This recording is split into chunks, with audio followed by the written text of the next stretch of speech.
เอากับสบายดีสวัสดีพ่อแม่พี่น้องหมดสุภูสุคนเนาะมื้อนี้ก็มาพบกันเป็นมื้อวันที่14เดือน8 2026ซึ่งว่าจุดที่ค่อยอยู่ปัจจุบันนี้ก็เป็นจุดวัดบ้านผู้สร้างคำที่ว่าเป็นภูสูงเนาะสามารถชมวิวอ้อมรอบสนามบินนกเขาบางได้หมดเลยเนาะเดี๋ยวนี้ก็มีฝนตกแล้วก็มีเฟื้อฝนนี่ก็ตกแต่เช้าเนาะแต่ว่าตกบ่แห้งตกแบบค่อยๆเป็นฝนฟ้อยมื้อนี้ก็สิไปบันทึกเกี่ยวกับยนต์ขึ้นยนต์ลงอยู่ที่สนามบินนี่แหละให้พี่น้องได้รับชมว่าสิเป็นได้มื้อนี้เนาะมีเที่ยวบินได้ว่ามื้อนี้ก็ค่อนข้างว่ามีเที่ยวบินหลายกว่าทุกมื้อเนาะมื้อนี้เนาะเอาเป็นได้นั้นไปรับชมนํกันเลยมื้อนี้เนาะ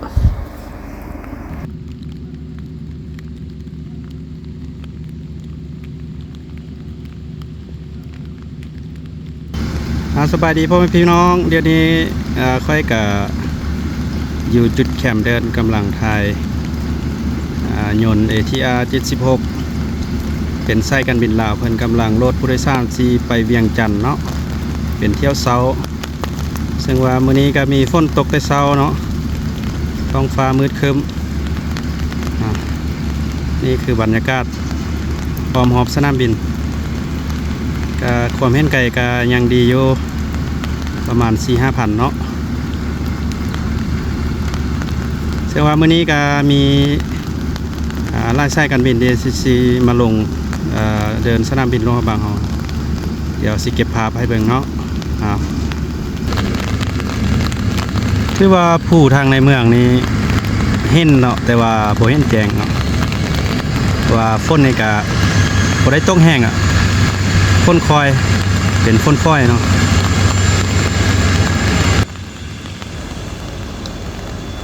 ที่ว่าภูทางล่างนี่เป็นภูสวงที่ว่ามีเมฆเฟื้อบังเล็กน้อยเนาะอันนี้ก็เป็นหอบัญชาการบินหลวงพระบางซึ่งว่ามีความสูงเนาะเดี๋ยวนี้สายการบินลาวเพิ่นก็ได้โหลดกระเป๋าแล้วก็โหลดผู้โดยสารเรียบร้อยกำลังติดจักรเนาะเกียมสิบินขึ้นไปเวียงจันทน์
เพิ่นแล่นขึ้นทางรันเวย์23เนาะ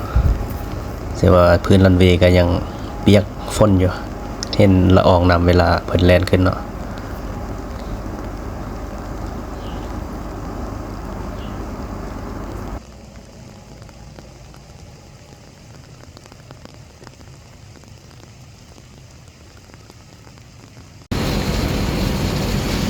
ตอนนี้บรรยากาศก็มีฝน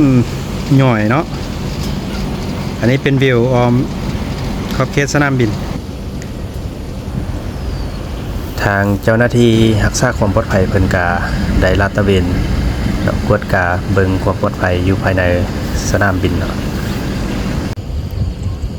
บรรยากาศช่วงเช้าๆเนาะเดี๋ยวนี้ก็11 โมงปลายอีกประมาณชั่วโมงปลายนี้ก็มีสายการบินลาวแอร์ไลน์แล้วก็มีบางกอกแอร์เพิ่นสิมาลงเนาะเป็น ATR 76 ตอนนี้สายการบินบางกอกแอร์เวย์เนาะเพิ่นกำลัง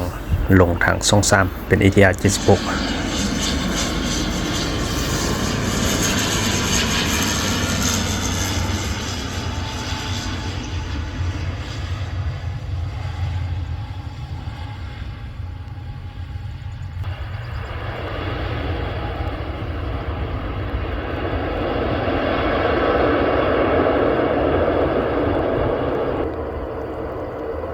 ซึ่งภาพที่ค่อยซูมเข้าไปก็อาจจะบดแยงเนาะเพราะว่าค่อนข้างไกลเนาะจากจุดที่ค่อยอยู่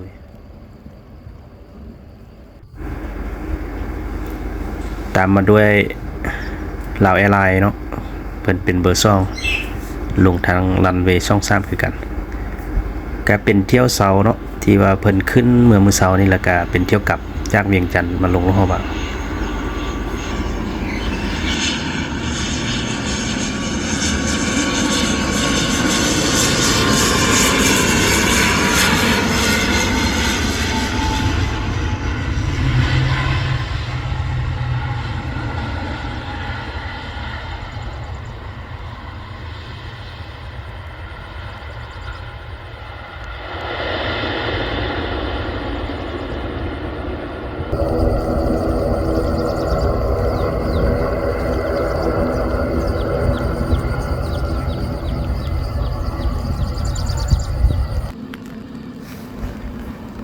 หลังจากเพิ่นลงเราก็เพิ่นเสี่ยวรถโดยสารเนาะก็คือรถตู้ครับผู้โดยสารโดยเฉพาะเลยแล้วก็กำลังเอากระเป๋าออก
หลังจากสายการบินบางกอกแอร์เพิ่นบินขึ้นแล้วก็ยนต์ลาวแอร์ไลน์เพิ่นก็ไลน์อัพทางรันเวย์23เกียมบินขึ้นไปเชียงใหม่เนาะเป็นเที่ยวช่วย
ที่ว่ามื้อนี้อากาศก็ถึงว่ามีฝนตกแต่ว่าเฟื้อสูบเนาะที่ว่าความเห็นไกลดีเพิ่นบินลงเฮาบางเชียงใหม่ก็ใช้เวลาประมาณชั่วโมงนึงชั่วโมงปลายนิดนึงเนาะฮอดเชียงใหม่จากหลวงพระบางตอนนี้ก็มีสายการบิน Air Asia เนาะเพิ่นกำลังเฮ็ด approach ลงทางช่อง3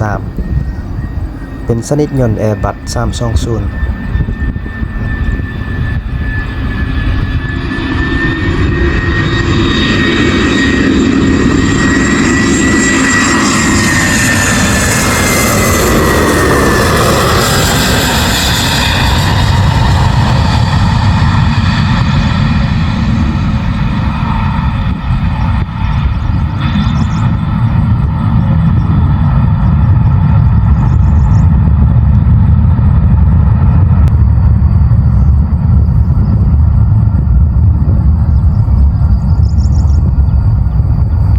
พวกเราสังเกตว่าเวลายนต์แตะพื้นเนาะเราเฮ็ดให้มีกลุ่มควันขึ้นมาเนาะนั่นเป็นตีนยนต์เนาะเพิ่นไปกระแทกเชสซี่กับพื้นรันเวย์เราเฮ็ดให้มีควันออกขึ้นมาเนาะแต่ว่าก็บ่ได้มีผลกระทบหยังต่อกับยางเนาะเพราะว่ายางเพิ่นผลิตมาโดยเฉพาะเป็นยางมาตรฐาน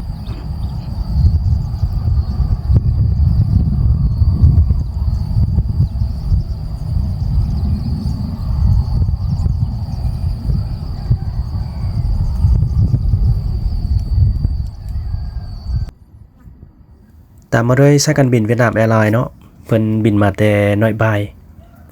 จากเวียดนามเนาะเป็น Airbus 321ซึ่งว่ามีความยาวกว่า Airbus 320เนาะเดี๋ยวนี้กำลังเฮ็ด approach ลงทางลง23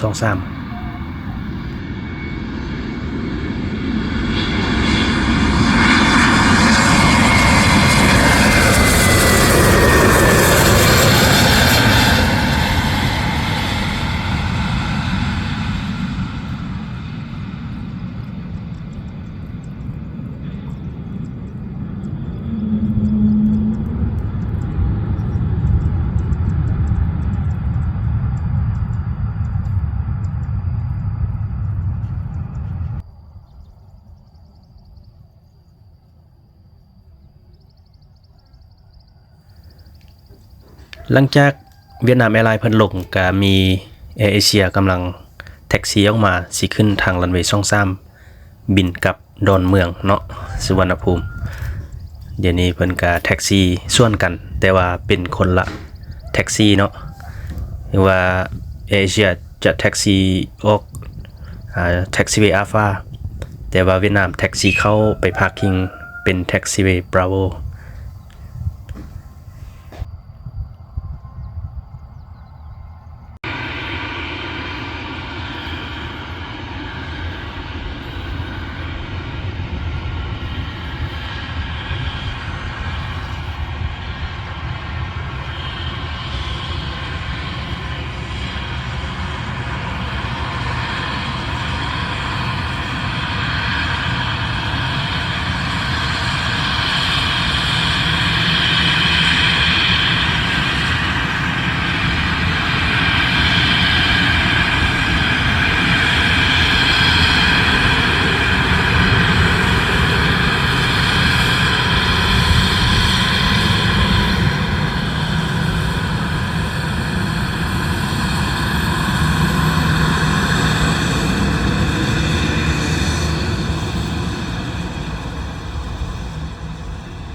หลังจากเพิ่นลงเลยก็เพิ่นจะเอาผู้โดยสารลงเนาะเครื่องลงก็ประมาณ30นาทีเพิ่นก็โหลดเครื่องโหลดกระเป๋าโหลดผู้โดยสารแล้วก็บินกลับเนาะ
นี่ก็คือหอคอยหรือว่าหอบัญชาการบินหลวงพระบาง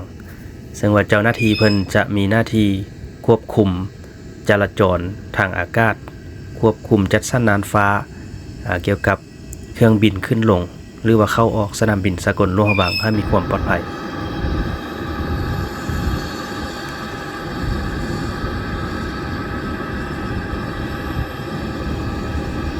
นี่ก็เป็น Airbus 321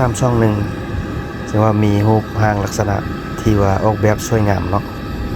ลำตัวยาวสามารถรองรับผู้โดยสารได้หลายเนาะเชื่อว่าจักรก็เป็นระบบไอพ่นที่ว่ามีความแรง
ที่ว่าทุกเที่ยวจะมีพนักงานทางสายการบินเนาะที่ว่าเพิ่นคอยให้บริการผู้โดยสารเพิ่นก็สิมาโบกมือให้กับผู้โดยสารที่ว่ากำลังจะบินกลับให้มีความปลอดภัยเนาะและก็ยินดีรับใช้บริการในครั้งต่อไป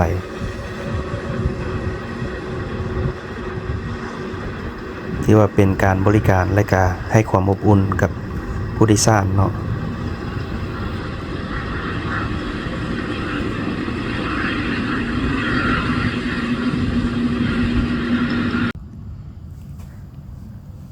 ซึ่งว่าสายการบินเวียดนามเพิ่นก็จะขึ้นทางรันเวย์05เพราะว่าเส้นบินเพิ่นหลังจากเพิ่นขึ้นเนาะขึ้นเมื่อไต่ได้ความสูงแล้วก็เพิ่นก็สิเลี้ยวขวาจับเส้นบินออกเลยออกไปจุดปลายทางก็คือสนามบินน้อยบายเนาะ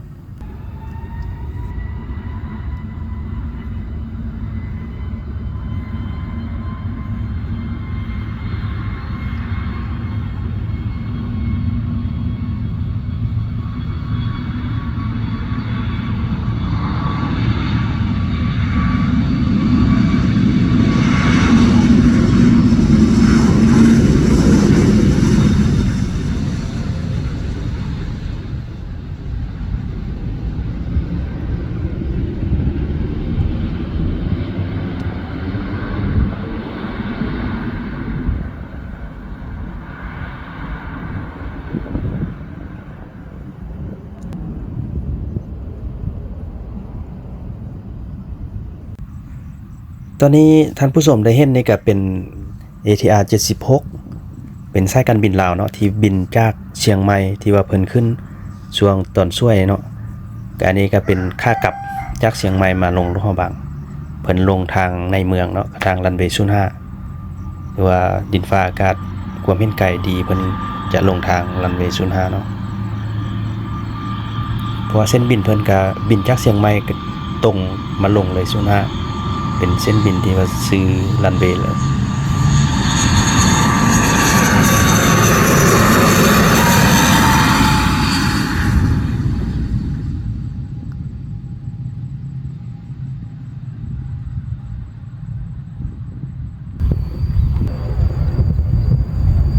ปัจจุบันนี้ค่อยก็อยู่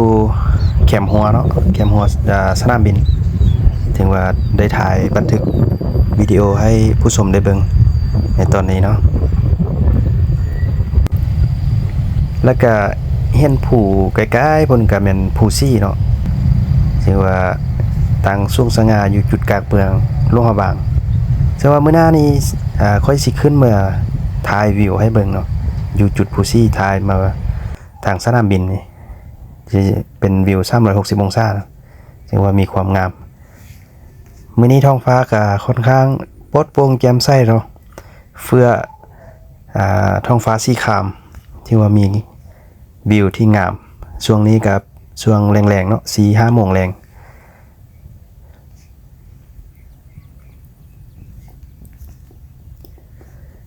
และจุดที่ผู้ชมได้เห็นตัวนี้นี่เป็นพื้นรันเวย์เก่าเนาะแต่ว่าเพิ่นจะเฮ็ดแท็กซี่เวย์ชาลีเข้ามาหาพักคิงเก่าก็คือตึกเทอร์มินอล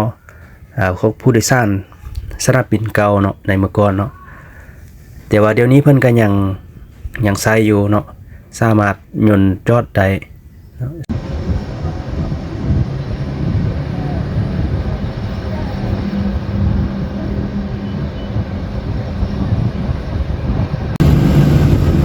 เดี๋ยวนี้ทางสายการบินเพิ่นกำลังลดผู้โดยสารซึ่งไฟย่างนี้ก็สิเป็นไฟลูกหะบางไปน้อยปลายเนาะว่าเพิ่นบินเป็นเที่ยวแรงไฟเพิ่นนี่ก็บินขึ้นเมื่อนี้แล้วก็ตอนแรงก็บินกลับประมาณ 8:30 น 5-9 โมงหยังเนาะเพิ่นมาลง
นี่ก็เป็นเที่ยวบินสุดท้ายของมือเนาะของมือนี้ที่ว่าเพิ่นบินขึ้นแล้วก็บินกลับมาลงแล้วก็ถือว่าหมดเนาะสำหรับมือนี้แต่ว่าเสียดายค่ากลับบ่ได้ถ่ายให้เบิ่งเนาะตอนลงช่วง 8:30 น.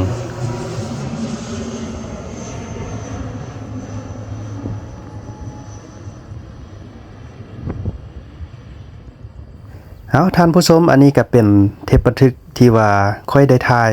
ในมื้อนี้เนาะ ที่ว่าเป็นภาพแล้วก็เป็นวิดีโอรวมๆทั้งหมดที่ว่าได้เก็บมาให้ท่านผู้ชมได้รับชมก็ขอบมกขอบใจที่ท่านผู้ชมได้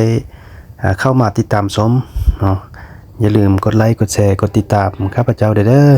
เพื่อเป็นกำลังใจเฮ็ดคลิปต่อไปเนาะขอบใจ